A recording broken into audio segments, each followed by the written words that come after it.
Mystery in the Air, starring Peter Lorre, presented by Camel Cigarettes.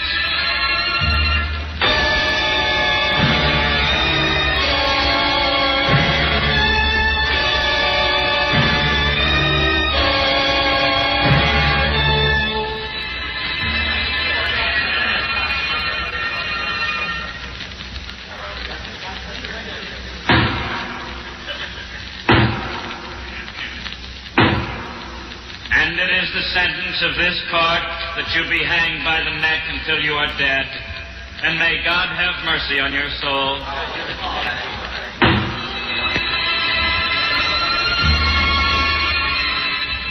No, I neither expect nor solicit belief for this wild story. I would be mad to expect it yet. Mad I'm not, and very surely I do not dream, but while there is still time, I don't know why, I feel compelled to report a series of mere household events and their consequences. These events have terrified, have tortured, have destroyed me. Perhaps some are more calm, more logical, but certainly far less excitable than I will be able to explain them. I cannot. I can only tell you the facts, and that I have to do today because tomorrow I die.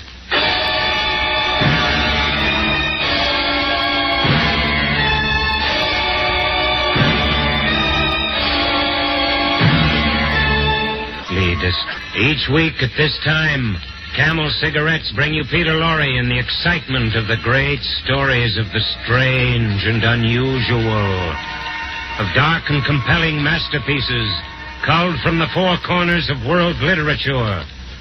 Tonight, Edgar Allan Poe's immortal American classic, The Black Cat. Mystery in the Air, starring Peter Lorre. Brought to you by Camel Cigarettes.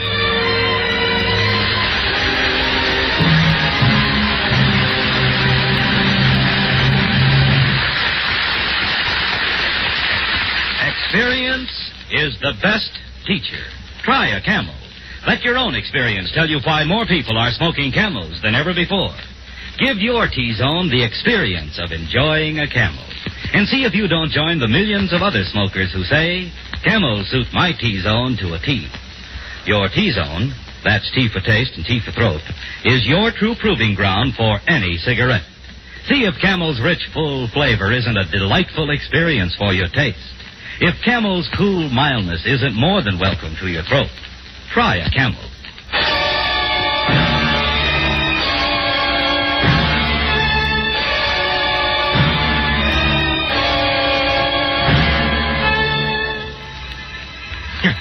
No, believe me, that there was nothing, absolutely nothing in my childhood which forecast the terrible events that were to come. No, as a child, I was very gentle. I got along well with everyone, but most I liked animals, yes. All kinds of animals. And then I married quite young, and I was very happy to find that my wife shared my feelings. Very soon we had quite a collection. Oh, we had birds and goldfish. We had a dog and some rabbits, and we had a cat. I'll never forget the day my wife brought it home. Hello. You're home so early. Look, Charles, look. Look what I brought. Oh, look at it. Oh, the little kitty. Where did you get it, darling? Oh, the poor little thing. Some dogs were chasing it, and I just rescued it in time. Yes, it was so frightened. Yes, but it isn't frightened anymore.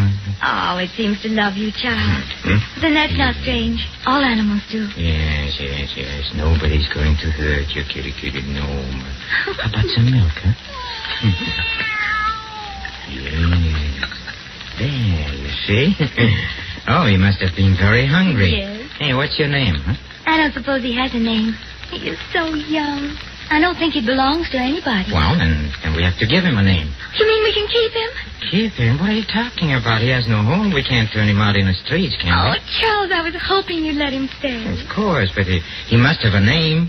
Yes, let's see. Oh, yes, so black, yes. All black. Beautiful. Not a single white mark. Oh, I have him.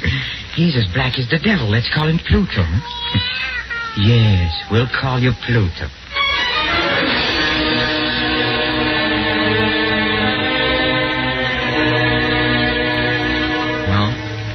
Pluto grew up to be a remarkably beautiful cat, and of all the animals in our house, he became my favorite and my playmate, yes, and until it all changed, yes, and as the years went on, my character suffered a radical change, and everything changed. Huh? Why? Well, I'm ashamed. I hate to admit it. Through intemperance, yes, through intemperance. And then as drink became more and more necessary to me, I became more and more moody and irritable.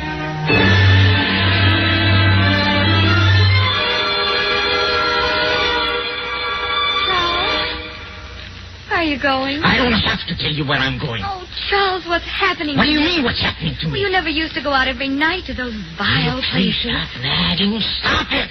I go out because I can't stand listening to you. Nag, nag, nag all day long. I don't know what's come over you. There, see? Why don't you learn from Pluto? It's only a cat. He doesn't ask me where I'm going. Yeah, that's right. You never do, no. Come here, Pluto. Yes, I like it. Come here. Be careful, Charles. Don't pick him up like that. No, you're hurting him. I never hurt him. He bit me. He bit me. You devil. I'll show you. Don't, Charles, don't.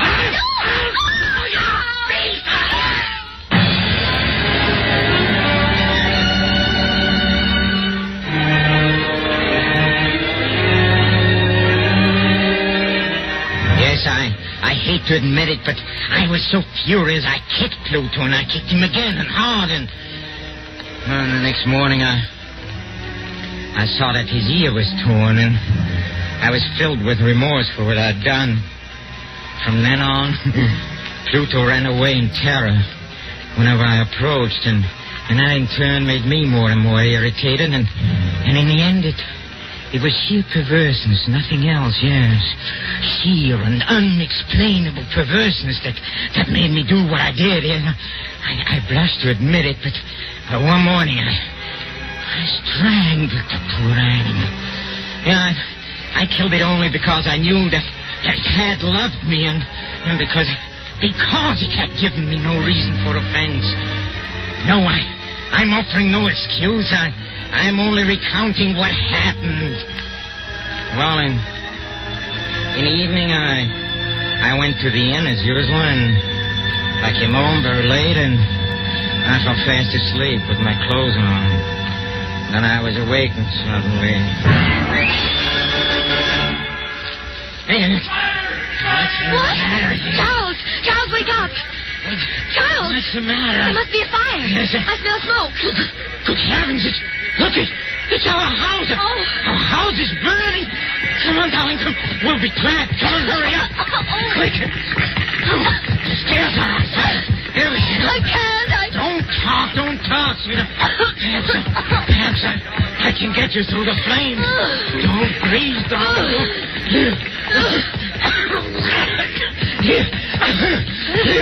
Here's the front door.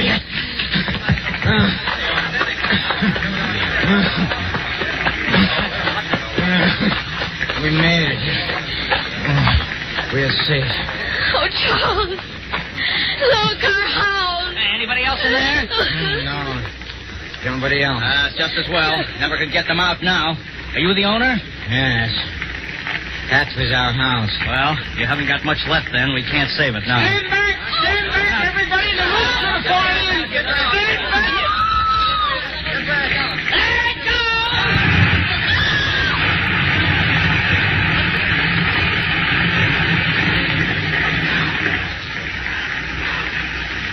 Well, it's down now. Funny, nothing is left but that one wall in the middle. Look at it. What about it? Well, look at it on the wall.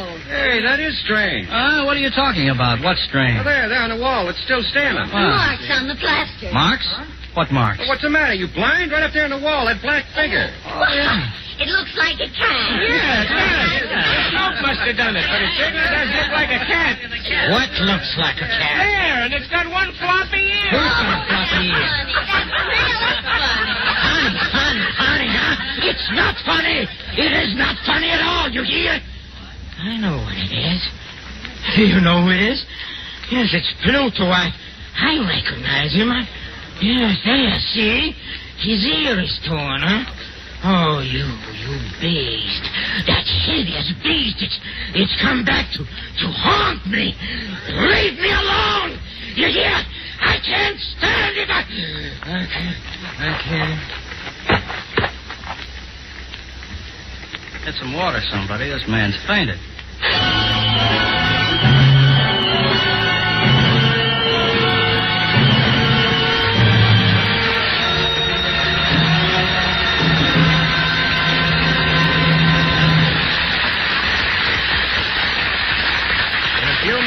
Mr. Peter Lorre will bring us the climax of tonight's Mystery in the Air when Camels present Act 2 of The Black Cat. Ask a champion the secret of his success, and no doubt you'll get the same answer every time. Experience is the best teacher. Take Rose Gould, for instance, featured aerialist of Ringling Brothers and Barnum and Bailey Circus. Miss Gould says it took experience to teach her that famous 75-foot dive into space. Mildred O'Donnell, diving champion, thanks experience for her crown. Yes, they all learn from experience, just as smokers everywhere learn from experience about cigarettes. Back in the days of the wartime cigarette shortage, millions of smokers tried brand after brand, smoked whatever they could get. And that experience made people experts in judging the differences in cigarette quality. That was when so many people discovered that Camels suit their T-zones to a T. That Camels give them the rich, full flavor and the cool mildness they've always wanted.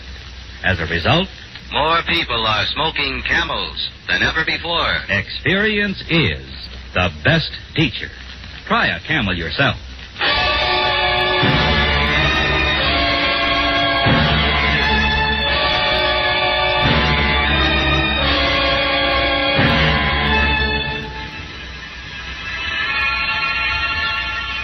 The black cat is dead, killed by its master.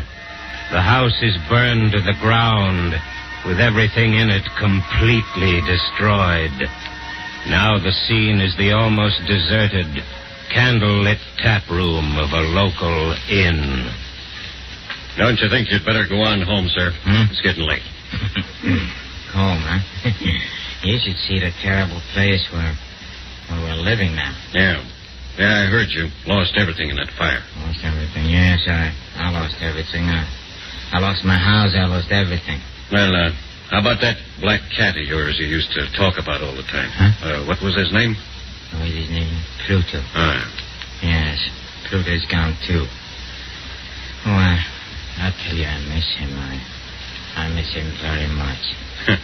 And if you miss him that much, why don't you get another cat? Give me a drink. It's getting pretty late, sir. I mean, won't your wife be expecting you? Give me a drink. Yes, sir. I'll have to fetch another bottle. Why don't I get another cat, huh? That's what you say. Well, why don't I? No reason I shouldn't. There's no reason to be in the deeps of despair just because of a cat. If I get another cat, maybe I'll be able to forget him. What's that? Oh, there's a cat now. Yes, it's sitting on top of the table. Black cat, huh? That's strange. I've been staring at that table for 5 minutes. I could swear there was no cat on it. Anyway, where did you come from, huh? Oh, you're a beautiful cat, yes. You're just as black as Pluto. Yeah, except you've got a splotch of white on your chest. Yeah. That's right, yeah. Oh, yes, come sit on my lap, huh? Oh, yeah. Kitty, yes, you're a nice kitty. You're a nice cat. Yeah. Here you are, sir. Where did this cat come from? Cat? Oh, yeah. Yeah, big one, isn't he? I don't know where it came from. Or how it got in, either, for that matter. Never seen it around here before. Don't know who it belongs to? No. As far as I'm concerned, it belongs to you if you want it. Can't keep it here. My wife doesn't like cats.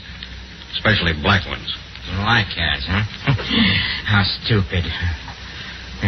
Say, I want it. Yes, I want it very much. I'll take it home with me right now.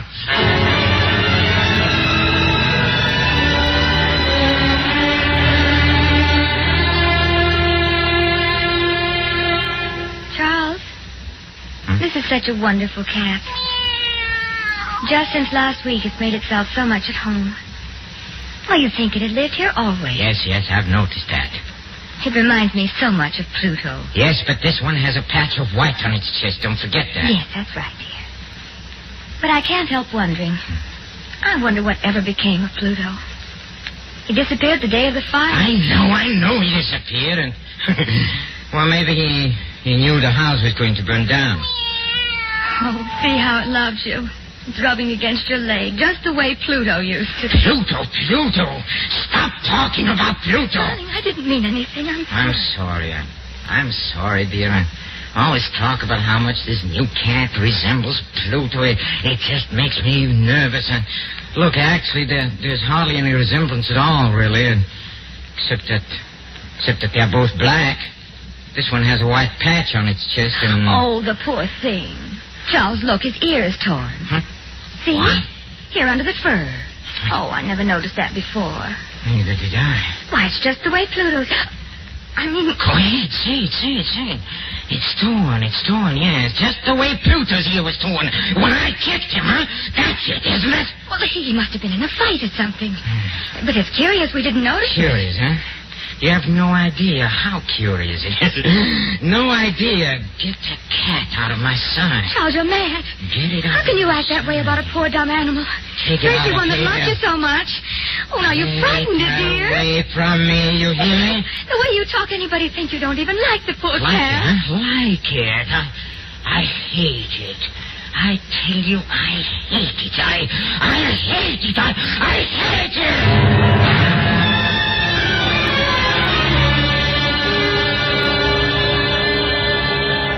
Yes, in a short time the cat had been with us. I'd come to look upon it with unutterable loathing. Why, I don't know yet. The more I hated it, the more affectionate it acted toward me. Wherever I went, it followed.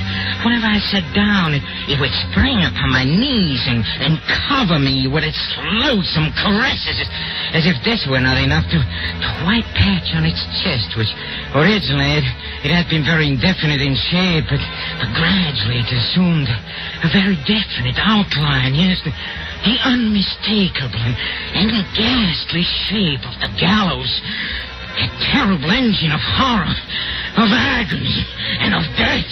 I longed to destroy the beast, but I was prevented by an absolute, unreasonable dread. I was sure I was losing my mind.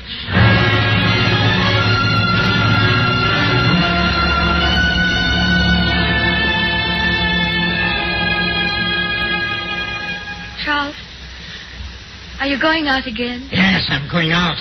I don't know when I'll be back. Oh. Before you go, do you suppose you... Why, what is it? Will you help me bring up some wood from the cellar? Why do you always want more wood? The house is cold. You know I haven't been feeling well. I'm not strong enough to carry it myself. Strong enough. All right, come on, I'll help you. You might have thought of this before. Look out! What? Oh, that's cat. That's that beast again. It's always under my feet. It tried to trip me on the stairs. Oh, no, I'm sure it didn't. I'll get rid of that beast once and for all. I'll get... Charles! Put down that crowbar. Get out of my way. No, I stop. say get out of my way. Let go of my arm. Please, Charles, let go of my arm. Are you going to let go? Please. I said let go. Oh. Why didn't you let me go?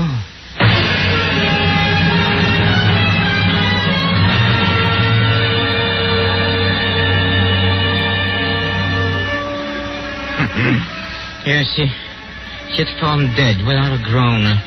In my blind rage, in my rage against the cat, I'd struck my wife and killed her.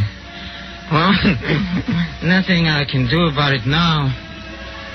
All I could do was to set myself to the task of concealing the body.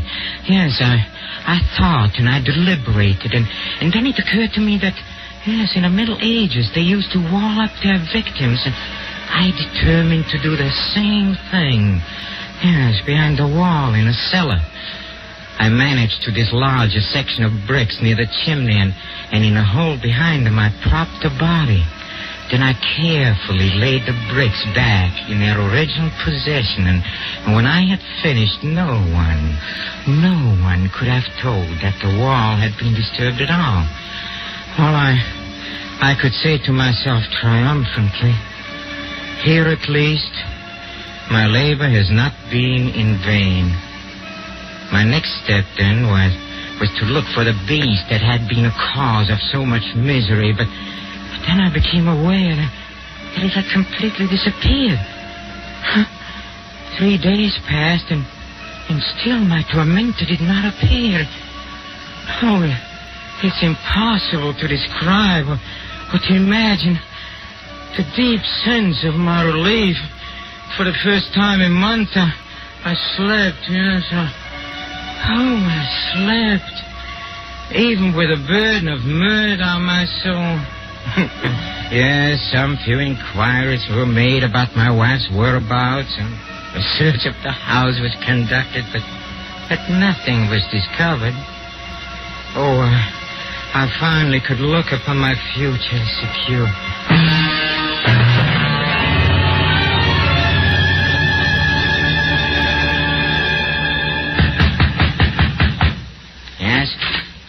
Good day, sir.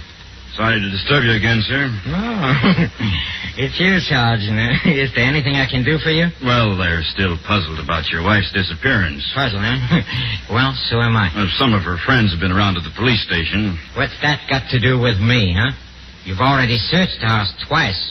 What do you want? Oh, I know, sir, but... Well, the captain sent me and the constable here to look around just once more, to be sure there's no clues been overlooked. Mm-hmm. This will be the last time, sir. Only a matter of routine. We won't bother you again. All right. Come in. Thank you, sir. Come on, Joel. Right. Where would you like to look first? Well, we might as well begin with the cellar. Cellar, huh? All right, yes. Right down these steps. I'll come with you. Yes, I always say searching a house is like getting ahead in the world. You start at the bottom. Yes, I see. It's very funny. Well, come on, Constable. Get to work. Right. While they searched, I folded my arms and watched. As before, they discovered nothing but... As they were about to depart, the glee in my heart was too strong to be restrained. I burned to say but one word, yes, just one word, by way of triumph. And as they started up the steps, I said, say, have you noticed, this is a very well-constructed house, you know. Hey, gentlemen, you're not going, right? Yes, it's an excellently well-constructed house. You've never seen such a well-constructed house in a frenzy of my bravado upon that very portion of the brickwork behind which stood the corpse of my wife. I rapped with my cane. But may heaven deliver me from the arch-fiend. What was that?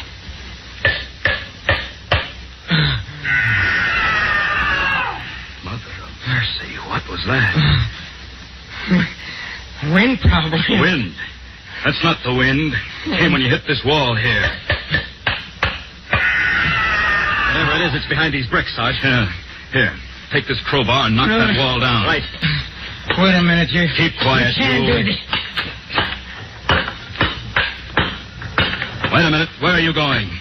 Upstairs. You stay right here. Hey, this is new plaster. It hasn't even had time to set yet. Pull it down. Right.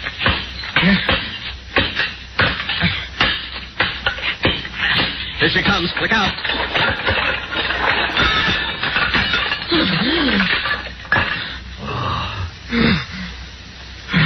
There's what we're looking for, all right.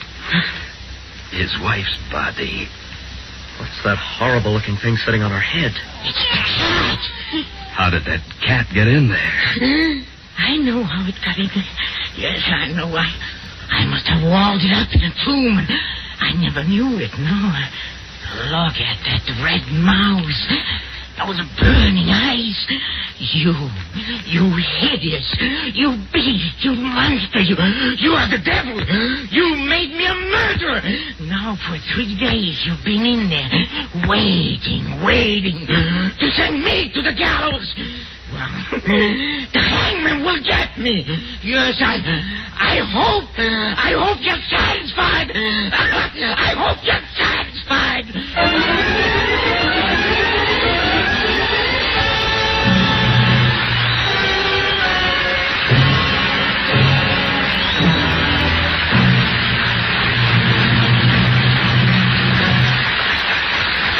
The makers of Camel cigarettes send free Camels to servicemen's hospitals from coast to coast. This week, the Camels go to Veterans Hospital, Tuscaloosa, Alabama, U.S. Army McCornack General Hospital, Pasadena, California, U.S. Naval Hospital, Houston, Texas, U.S. Marine Hospital, Baltimore, Maryland, and Veterans Hospital, Dayton, Ohio. When 3 leading independent research organizations asked 113,597 doctors living in every state of the Union, what cigarette do you smoke, doctor? The brand named most was Camel. According to a nationwide survey, more doctors smoke Camels than any other cigarette.